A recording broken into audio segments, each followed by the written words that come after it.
কণ্ঠমঞ্জরি চ্যানেলে আপনারা স্বাগত। আমি সলিল সরকার। আজ আপনাদের শোনাব তুষার ভট্টাচার্যের লেখা গল্প পদ্মা পাড়ের গল্প। এটি আমরা সংগ্রহ করেছি সাপ্তাহিক বর্তমান পত্রিকা থেকে। আমার গল্প পাঠ আপনাদের ভালো লাগলে চ্যানেলটি লাইক কমেন্টস দিয়ে সাবস্ক্রাইব করার অনুরোধ রাখলাম। শুরু করছি গল্প পদ্মা পাড়ের গল্প।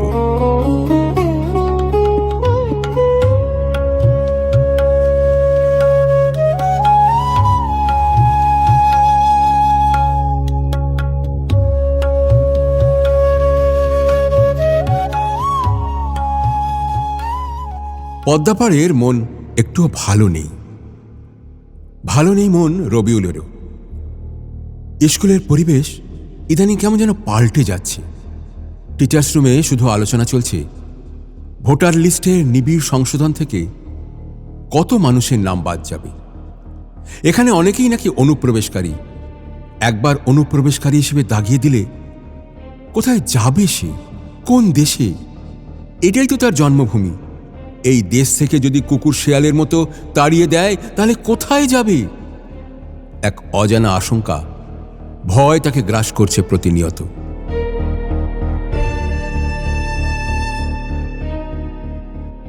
লালগোলা স্টেশনের পাশে হারুনের ছোট্ট চায়ের দোকান। 4টের পর স্কুল ছুটির শেষে ট্রেন ধরতে এসে রোজ চা বিস্কুট খায় রবিউল। হারুন হাবিজাবি অনেক কথা বলে। হারুনের দোকানে সারাদিন টিভি চলে, তাই দেশের হালচাল টাটকা খবর সব ওর মুখস্থ।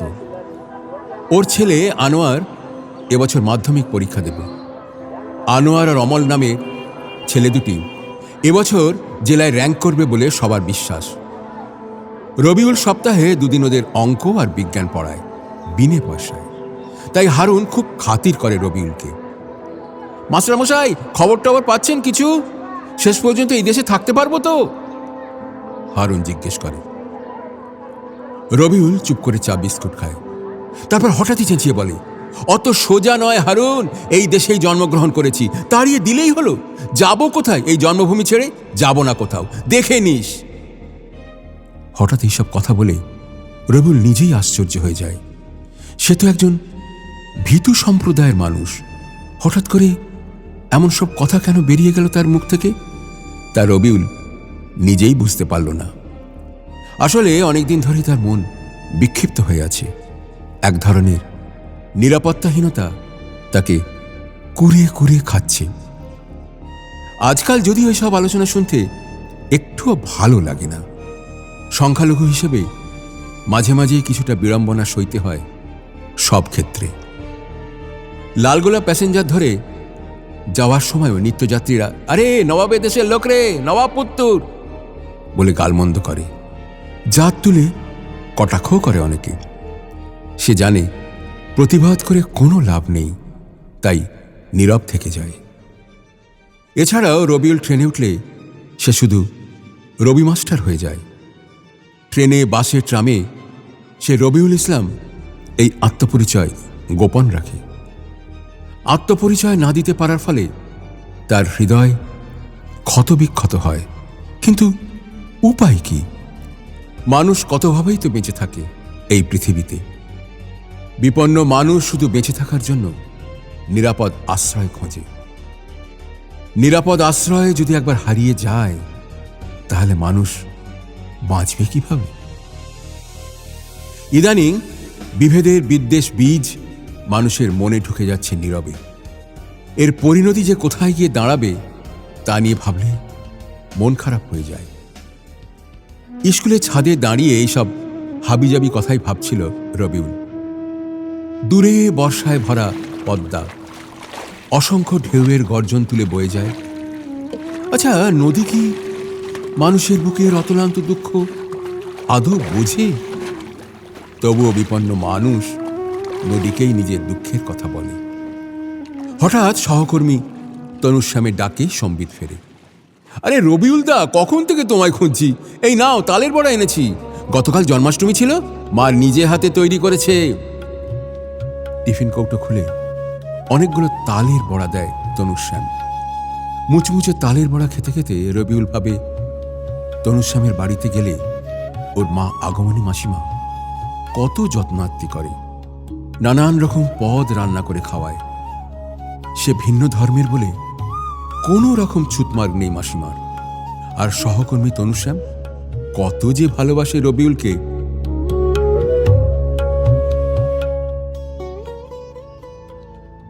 অন্য সম্প্রদায়ের বলে রবিউলের ফ্ল্যাট কিনতে অনেক হাঙ্গামা হয়, কিন্তু ওই তনুশ্যামই বহরমপুরে ফ্ল্যাট কিনতে সাহায্য করে।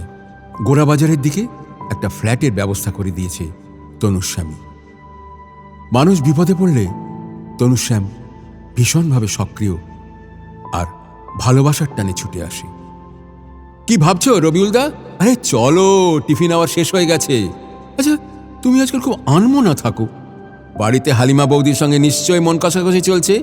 আমাকে বলো না, আমি তোমার ফ্ল্যাটে গিয়ে সব মিটিয়ে দিয়ে আসবো, আর হালিমা বৌদির হাতের বিরিয়ানি রান্না খেয়ে আসবো। রবিউল হেসে বলে, না রে ভাই, সেরকম কিছু হয়নি, এমনি ছাদে দাঁড়িয়েছিলাম।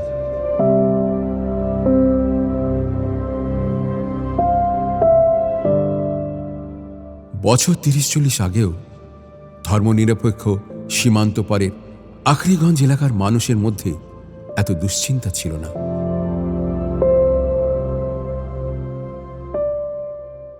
আখরিগঞ্জে পদ্মার ভাঙনের সময় রবিউল সহ অনেকের বাড়ি তলিয়ে গিয়েছিল। সেই সময় ওরা সবাই স্থানীয় মজুমদার জমিদারের বাড়ি আশ্রয় নিয়েছিল। এই বাড়ির ছোট ছেলে রমেন আর রবিউল একসঙ্গে ক্লাস 6-এ ভগবান গোলার স্কুলে পড়ত। রমেনের মা স্কুল যাওয়ার সময় একসঙ্গে গরম ভাত বেড়ে খাওয়াতো। জমিদার বাড়ির এক বিছানায় ঘুমত রবিউল আর রমেন। সেই হরিহর আত্মার সহপাঠী বন্ধু মেধাবী রমেন 12 ক্লাস পাশ করে জয়েন্ট পরীক্ষায় ডাক্তারিতে চান্স না পেয়ে গলায় ফাঁস দিয়ে মারা গেল। মারা যাওয়ার দিনও বিকেলে পদ্মাপাড়ের বালিমাখা রাস্তায় দুজনে সাইকেল চেপে রানীতলায় ঘুরেছে। শৈশবে সেই সব ফেলে আসার দিনগুলোর কথা খুব মনে পড়ে রবিউলের। রমেন আত্মঘাতী হওয়ার পর প্রায় প্রতিদিনই সন্ধ্যাবেলায় পদ্মাপাড়ে একা একা সাইকেল নিয়ে ঘুরত রবিউল। রবিউল, রমেন রমেন বলে চিৎকার করে ডাকত। সেই ডাক প্রতিধ্বনিত হয়ে ফিরে আসত পদ্মার পাড়ি।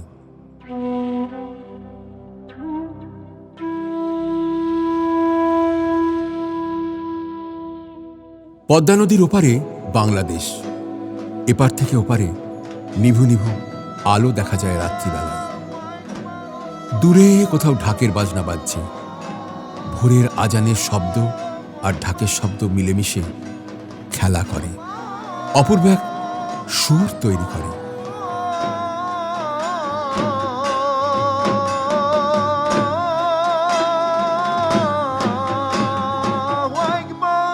দুর্গাপুজো এবার অনেক আগে হচ্ছে। রমেনদের বাড়ির পাশ দিয়ে যাবার সময় ফাঁকা বাড়িটা দেখে বুকটা মোচড় দিয়ে ওঠে দুঃখে। আগে রমেনদের বাড়িতে কত ধুমধাম হতো দুর্গাপুজো নিয়ে। রবিউল পুজোর 4 দিনই রমেনদের বাড়িতে থাকত। রমেন মারা যাওয়ার পর মজুমদার কাকা বাড়ি ঘর জমি জমা সব বিক্রি করে কলকাতায় চলে গেছে। আর কোনো যোগাযোগ নেই ওদের। বাড়িটা শুনশান ফাঁকা পড়ে আছে।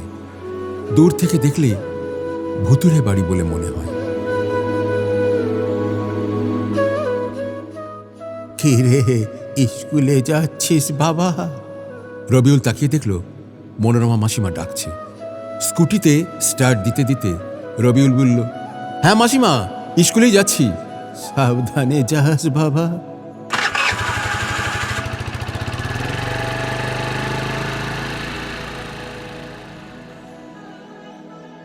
মনোরমা মাসিমাকে দেখলে খুব কষ্ট হয়। ওর ছেলে বৌমা এই আবাসনের ফ্ল্যাট বিক্রি করে শিলিগুড়ি চলে গেছে, বুড়ি মাকে একা ফেলে। হালিমা মনোরমা মাসিমাকে ওদের ফ্ল্যাটে নিয়ে আসতে চেয়েছিল, কিন্তু মাসিমা আসেনি। নিজের পেটের সন্তানই চলে গেছে, এখন আর আমার কোনো ঘর নেই বাবা। বলে অভিমানে কাঁদত মাসিমা। হালিমাই ফ্ল্যাটের সিঁড়ির ঘরে ক্যাম্পখাট, মশারি, লেপ, তোষক সব কিনে দিয়েছে। হালিমার প্রাইমারি স্কুল সামনেই হরিদাস মাটিতে, তাই রোজ স্কুল যাওয়ার আগেই মাসিমাকে টিফিন কৌটোতে খাবার দিয়ে যায়।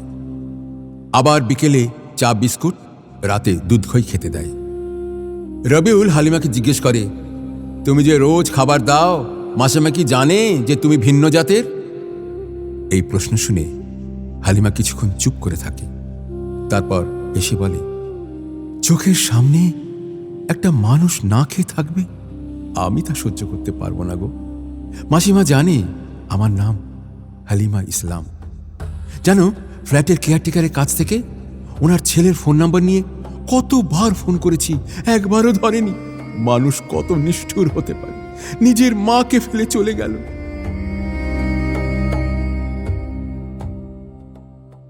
স্কুলে ক্লাস নেওয়ার সময় হঠাৎই হালিমার ফোন আসে। বিরক্ত হয়ে রবিউল, বলো কি বলছো? তুমি আজ স্কুলে যাওনি? না গো, আজ যেতে পারিনি। মাসিমাকে খাবার দিতে যাবার সময় দেখলাম জ্বরে ওর গা পুড়ে যাচ্ছে। হিরেন ডাক্তারবাবুকে ডেকে দেখিয়েছি। ডাক্তারবাবু বললেন সম্ভবত ডেঙ্গু, হাসপাতালে ভর্তি করতে বললেন। তুমি যদি একটু আসো তাহলে খুব ভালো হয়। রবিউল বলল, আগামীকাল থেকে মাধ্যমিকের টেস্ট পরীক্ষা, মিটিং আছে 4টের সময়, এখন আমি কিভাবে যাব বলো তো? বলে ফোন কেটে দেয় বিরক্তিতে। বাড়ি ফিরতে সন্ধে হয়ে গেল। ফ্ল্যাটে ঢুকেই সিঁড়ির ঘরে তাকিয়ে দেখল হালিমা মুখ কালো করে মাসিমার পাশে বসে আছে। এখন কেমন আছে জিজ্ঞেস করতেই হালিমা হাউ হাউ করে কেঁদে বলল, মা নেই। শুনে বুকটা ধক করে উঠল রবিউলে। হালিমার মা খুব ছোটবেলায় মারা গেছেন, তাই হালিমা মাসিমাকে মা বলে ডাকত। রবিউল বলল, ওর ছেলের ফোন নম্বরটা দাও তো, একবার ফোন করে দেখি। অনেকবার ফোন করলো মোবাইলে, কেউ ফোন ধরল না। অগত্যা রবিউল ফ্ল্যাটের কয়েকজনকে ডেকে পরামর্শ চাইল কি করা যায়।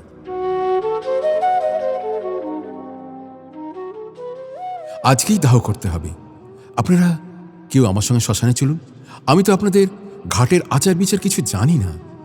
রবিউল দেখল সবাই কেটে পড়েছে।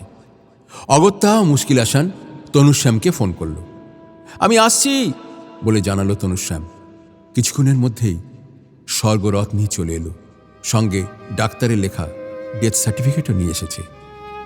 চলো শ্মশানে যাই।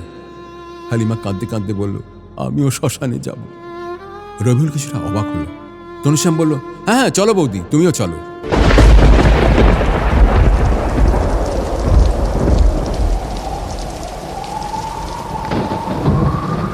খুব বৃষ্টি হচ্ছে, সঙ্গে দমকা ঝোড়ো হাওয়া। কারেন্ট চলে গেছে সেই কখন। চরাচর জুড়ে শুধুই অন্ধকার। নদীর পাড়ে শ্মশানে 3জন মানুষ ছাড়া আর কেউ নেই। মাঝে মধ্যে বিদ্যুৎ চমকাচ্ছে। হঠাৎই কারেন্ট এলো। তাড়াতাড়ি মাসিমার মুখাগ্নি করল তনুশ্যাম। তারপর ডোমেদের সাহায্য নিয়ে ইলেকট্রিক চুল্লিতে ঢুকিয়ে দিল। হালিমা কেঁদেই চলেছে। রবিউল মাথায় হাত দিয়ে সান্ত্বনা দিল। 1 ঘন্টার মধ্যে পুরে ছাই হয়ে গেল মাসিমার শরীর। তনুশ্যাম বলল, চলো এবার যাওয়া যাক। ফ্ল্যাটে যখন ফিরল তখন রাত প্রায় 2টো বাজে। আগামীকাল স্কুলে পরীক্ষা, যেতেই হবে, কিন্তু খুব ক্লান্ত লাগছে। দুজনেই শুয়ে পড়ল। ভোর রাতে ঘুম ভাঙল হালিমার কান্নার শব্দে। রবিউল ভাবল সে 3জন ভালো মানুষকে খুব কাছ থেকে পেয়েছে জীবনে। এরা হলো হালিমা, মাসিমা আর সহকর্মী তনুশ্যাম। এর বাইরে আরো অনেক অনেক মানুষ আছে এই জগতে, এই সংসারে, যাদের কাছে জাতপাত বলে কিছুই নেই। হৃদয়ে শুধু মানুষ আর মানুষ। হালিমা একটা বড় ব্যাগ নিয়ে রবিউলকে দিয়ে বলল, ব্যাগটা খুলে দেখো ভেতরে কি আছে।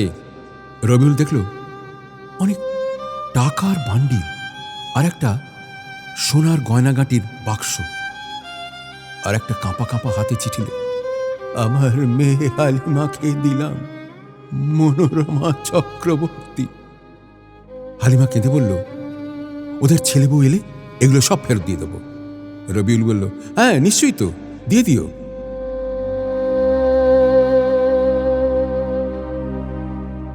রবিউলের আজ আর মন খারাপ নেই।